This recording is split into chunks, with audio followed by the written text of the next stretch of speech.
Before I give an operational update, I do just want to take a minute to portray what I saw while I was on the ground there earlier this week. The harrowing stories of survival, the heroic accounts of response, and the sense of community that I saw across the island. While I was in one of the shelters, I met with one young boy who was getting ready to go back to school, but had lost everything. And we worked with him to find clothes and a backpack, school supplies, to be able to be ready to go to school in his new facility. It's stories like these that let you know that this is more than just the visual impact of what we're seeing on television, more than the visual impact of the burned landscape. It's the level of devastation from this fire and the feeling of loss from such a culturally rich community that was really palpable everywhere that I went. And while the people of Hawaii are in mourning, and as we mourn as a nation with them, I am filled with hope as they bravely begin to take the steps that are needed to heal and recover. I also want to commend the heroic first responders, many of whom lost their residences while they were battling the blaze and helping to support those that were fleeing to safety. Now, it's important to remember that this is still a very active and dynamic situation, and our FEMA urban search and rescue teams are working closely with the state to help account for those who are still missing. Given the conditions and the need for additional resources, we will have at least 40 canine search teams on the island, in addition to hundreds of search and rescue personnel, with more on the way. We're working carefully to search the affected areas thoroughly and compassionately while respecting all of the cultural sensitivities. This is a really hard disaster, and this is a really difficult search operation. Because of the conditions and the fire debris, the dogs have to navigate the heat. They have to deal with issues with their paws, walking through glass and debris. And in these conditions, the dogs require frequent rest, which is why we are sending in additional dogs to augment the operation. In addition to them, 30 specialists from the HHS mortuary teams are already in Maui and will soon be joined by the mortuary specialists from the Department of Defense. These experts are going to be able to help identify loved ones. Now, I want to be honest with everyone. This is also going to be a very long and hard recovery. But our federal, state, and local partners are working around the clock to help all of those who have been impacted by this disaster. From the beginning of this event, my regional administrator has been on the ground and has been leaning forward to support those in need.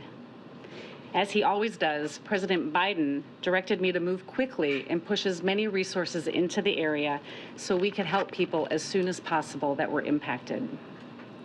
Since the news first broke about the fire, I have been in constant communication with President Biden to provide him real-time updates of the situation, both while I was on the ground and to inform him and his team of the support that we are providing to the community.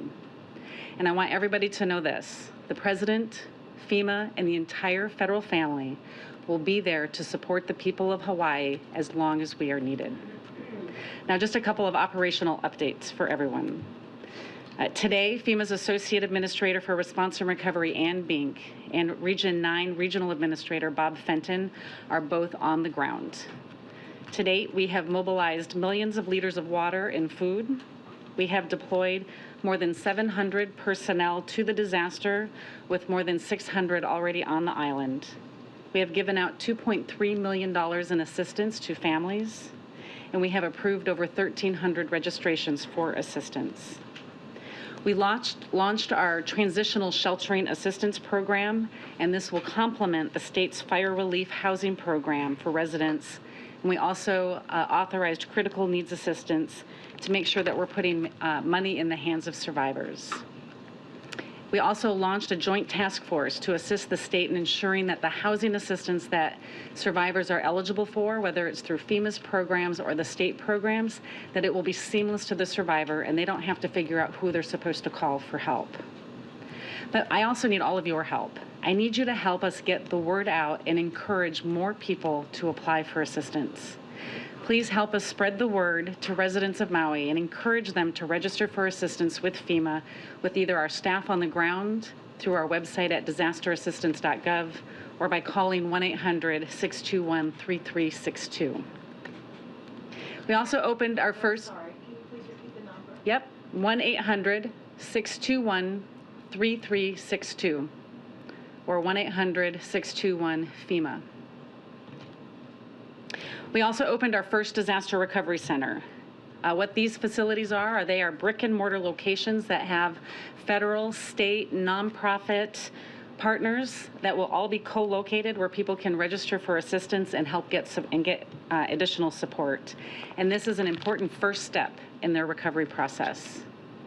We're also cognizant of the fact that the fires have completely upended people's lives, and that this is especially true for young children of Hawaii who are unable to return to school in their affected areas, similar to the young boy that I talked to you about. As both a grandmother and a mother myself, my heart breaks thinking about the tragedy that they have gone through and their road ahead. Children's Disaster Services has already deployed 2 teams in partnership with the American Red Cross to provide care and a safe and a reassuring presence in our shelters. And I am certain that this will bring ease and comfort to the parents that are still coping with the gravity of the situation with such devastating loss and want to provide some sense of stability to their families. Additionally, the Red Cross, in coordination with Maui County, continues to support staff in 5 shelters where food, water, hygiene kits, and other essential resources are being provided to individuals.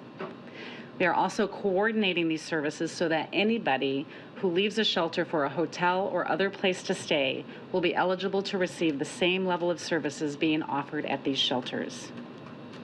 Our partners at HUD are also supporting the people of Hawaii by providing a 90-day moratorium on foreclosures of Federal Housing Administration insured mortgages and home equity conversion mortgages. This is also another very important step in their recovery process.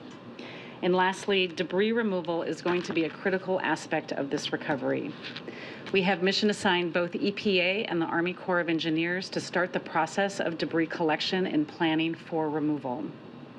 We are also mindful, and I stress this to my team every day and every time I talk to them, that we need to continue to ensure that we have a strong respect and awareness of the Native Hawaiian cultures and history during our response and recovery processes. And I want the people of Hawaii to hear it from me. FEMA and the federal family are here to be with you, and we will be with you every step of the way.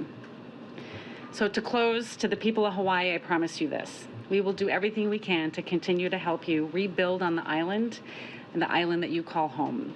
Together with our state, federal, and volunteer partners, we will continue to provide support to Hawaii for as long as is necessary. But the people of Hawaii, they deserve a recovery that not only addresses their immediate needs, but that positions them as an example of resilience, strength, and resolve. Hi everyone, George Stephanopoulos here. Thanks for checking out the ABC News YouTube channel. If you'd like to get more videos, show highlights, and watch live event coverage, click on the right over here to subscribe to our channel, and don't forget to download the ABC News app for breaking news alerts. Thanks for watching.